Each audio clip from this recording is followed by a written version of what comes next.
Accounting no problem में आपका स्वागत है। मैं हूं आरती। टेली प्राइम की इस वीडियो सीरीज के आज के अध्याय में हम आपको बताएंगे लेजर्स को ऑल्टर और डिलीट कैसे करते हैं। इससे पहले वाली 2 वीडियोस में हमने आपको क्रमशः सिंगल लेजर और मल्टीपल लेजर्स बनाना बताया था। इस वीडियो में हम आपको लेजर्स को ऑल्टर और डिलीट करना बताएंगे। तो आज के अध्याय में सबसे पहले हम देखेंगे किसी एक लेजर यानी सिंगल लेजर को ऑल्टर कैसे करते हैं। अभी हम गेटवे ऑफ टैली पर हैं। यहाँ किसी भी ऑप्शन का उपयोग करने के लिए उसे सिलेक्ट करना होता है। उसके 3 तरीके हैं। पहला, अप या डाउन एरो की से उस पर जाएं और एंटर प्रेस करें। दूसरा, माउस से सीधे उस ऑप्शन पर जाकर उस पर क्लिक करें। और तीसरा, आप यहाँ देख रहे हैं सभी ऑप्शंस में एक अक्षर कैपिटल और बोल्ड है और उसका कलर नीला है। दरअसल ये अक्षर उन ऑप्शंस की शॉर्टकट कीज हैं। चलिए आगे बढ़ते हैं।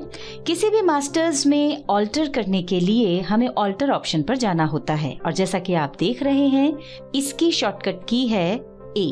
हम ए प्रेस कर रहे हैं। ये लिस्ट ऑफ मास्टर्स आ रही है।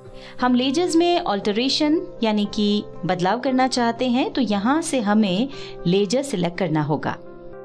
देखिए ऐसा करते ही लिस्ट ऑफ लेजर्स आ गई है और इस लिस्ट में सभी लेजर्स के नाम दिखाई पड़ रहे हैं। आप जिस लेजर को ऑल्टर करना चाहते हैं उसे सिलेक्ट करें, जैसे कि हमने सप्लायर अशोक ट्रेडर्स को सिलेक्ट किया। ये देखिए लेजर ऑल्टरेशन विंडो आ गई है। इसमें लेजर बनाते समय आपने जो भी डिटेल्स दी होंगी वो दिखाई पड़ेंगी। यहाँ से आप नाम, ग्रुप, मेलिंग डिटेल्स या ओपनिंग बैलेंस इत्यादि जिसमें भी चेंजेस करना चाहें कर सकते हैं। हम मेलिंग डिटेल्स में कुछ चेंजेस कर रहे हैं।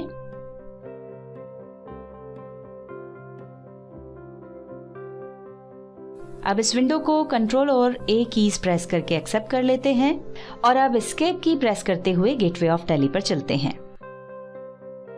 अब आपको बताते हैं कि किसी लेजर को स्थायी रूप से कैसे समाप्त करते हैं, यानी उसे डिलीट कैसे करते हैं। उसके लिए भी आपको ऑल्टर में ही जाना होगा। ये अभी हम गेटवे ऑफ टैली पर हैं। ऑल्टर में जाने के लिए ए की प्रेस करेंगे, यहाँ लेजर सिलेक्ट करेंगे। अब वो लेजर सिलेक्ट करें जिसे आप डिलीट करना चाहते हैं।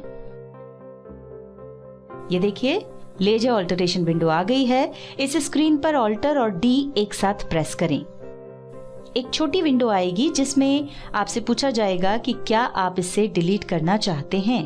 यदि हाँ तो Y या एंटर प्रेस करें और यदि नहीं तो N प्रेस करें। यहाँ पर एक महत्वपूर्ण बात ध्यान रखें कि जब आप किसी लेजर में कोई ट्रांजैक्शन कर लेते हैं, यानी किसी लेजर को लेकर कोई वाउचर एंट्री कर लेते हैं तो उसे डिलीट नहीं किया जा सकता। ऐसी स्थिति में ऑल्टर और डी प्रेस करने पर भी डिलीट का कोई मैसेज नहीं आएगा। यहाँ हम इस लेजर को डिलीट करना चाहते हैं इसलिए एंटर प्रेस कर रहे हैं। देखिए ऐसा करते ही हम लिस्ट ऑफ लेजर्स पर आ गए हैं और हमने जो लेजर अभी डिलीट किया था वो अब यहाँ पर दिखाई नहीं पड़ रहा है।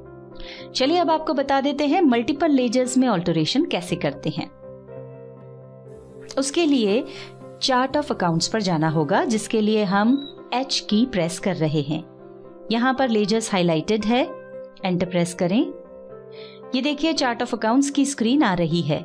यहाँ पर मल्टी मास्टर्स में जाने के लिए ऑल्टर और H कीज प्रेस करेंगे। अब यहाँ पर दिखाई पड़ रहे मल्टी ऑल्टर को सिलेक्ट करेंगे। ऐसा करते ही सेलेक्ट ग्रुप की स्क्रीन ओपन हो जाएगी और लिस्ट ऑफ ग्रुप्स दिखाई पड़ेगी। यदि आपको किसी एक ग्रुप में बनाए गए लेजर्स में कोई चेंजेस करना है, जैसे कि उनके नाम, ग्रुप या ओपनिंग बैलेंस में कोई चेंज करना है, तो उस ग्रुप को सिलेक्ट कर लें।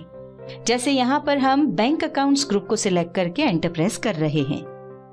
ऐसा करते ही मल्टी लेजर ऑल्टरेशन विंडो खुल जाएगी। यहाँ पर आप देख सकते हैं हमने बैंक ग्रुप में 2 लेजर्स बना रखे हैं।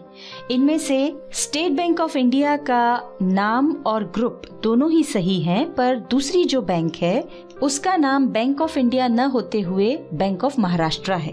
और इस बैंक से हमने सीसी लिमिट ली हुई है, यानी ये लेजर बैंक अकाउंट्स ग्रुप में न होकर बैंक ओसीसी अकाउंट ग्रुप में होना चाहिए। तो हमको यहाँ पर चेंजेस करना होंगे, तो हम ये चेंजेस कर देते हैं।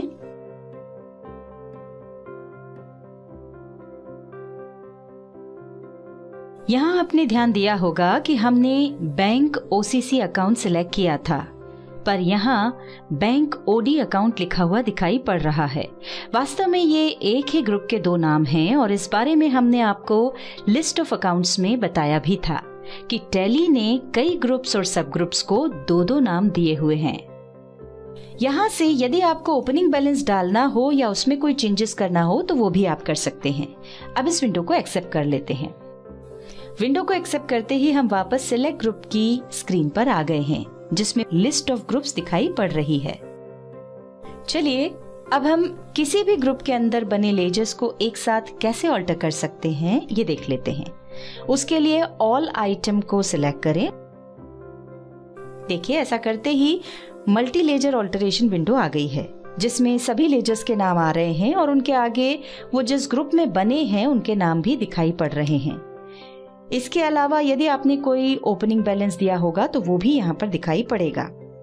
जैसा कि हमने अभी आपको इसके पहले बताया था, उसी तरह आप यहाँ भी किसी लेजर के नाम, ग्रुप या ओपनिंग बैलेंस में चेंजेस कर सकते हैं। उदाहरण के लिए हमने गलती से अपने कस्टमर सुरेश एंड कंपनी का लेजर सन्ड्री क्रेडिटर्स ग्रुप में खोल लिया था, तो उसे ठीक करके सन्ड्री डेटर्स ग्रुप में कर देते हैं। इसी तरह हम प्रोप्राइटर कैपिटल अकाउंट का नाम बदलकर कैपिटल अकाउंट करना चाहते हैं, वो कर देते हैं। इसी तरह से लेजर में और भी जो कोई चेंजेस करना हो वो किए जा सकते हैं। अब हमें कोई चेंज नहीं करना है, इसलिए हम इस विंडो को एक्सेप्ट कर लेते हैं।